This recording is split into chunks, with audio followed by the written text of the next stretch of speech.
Hi hello வணக்கம் friend, எல்லாம் நல்லா இருக்கீங்களா? வாங்க, பாசிப்பயிறு நல்லா முளைக்க வச்சு அதை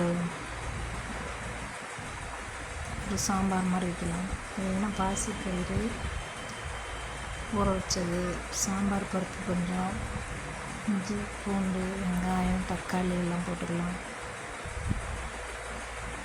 சீரகம் கொஞ்சம் போட்டுக்கலாம். பார்த்திங்கன்னா இடையில் கொஞ்சம் வீடியோ போடலைங்க முடியலங்க. அம்மாவுக்கு ரொம்ப உடம்பு சரியாமல் ஆயிடுச்சு. அவங்களுக்கு பார்த்துருச்சுங்க, அதனால் வீடியோ போடல. ரொம்ப லாங் ஆகிடுச்சு வீடியோ போட. இனிமேல் எல்லாம் வீடியோ வரும் பாருங்கள், சப்போர்ட் பண்ணுங்கள், லைக் பண்ணுங்கள், சப்ஸ்கிரைப் பண்ணுங்கள்.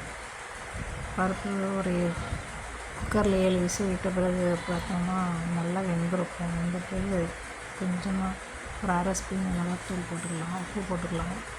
முருங்கைக்கீரை ஒரு வச்சுருக்கோம் பாருங்கள், அதை ஒரு கைப்பிடி போட்டுக்கலாம். போட்டு ஒரு 2 நிமிஷம் கொதித்தாலே முருங்கைக்கீரை நல்லா வெந்துடும். அப்புறம் பார்த்திங்கன்னா ஒரு தாளிப்பு போட்டுக்கலாம்.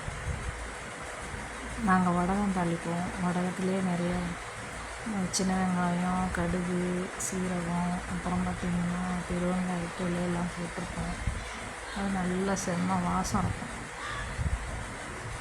அதில் பார்த்திங்கன்னா விளக்கெண்ணெய் அதில் கலந்துருக்கும், அதனால் நல்ல டேஸ்ட்டு கொடுக்கும். தாளிச்சுட்டு சும்மா ஒரு நிமிஷம் கழிச்சா போதும், அப்படியே இறக்கிடலாம்.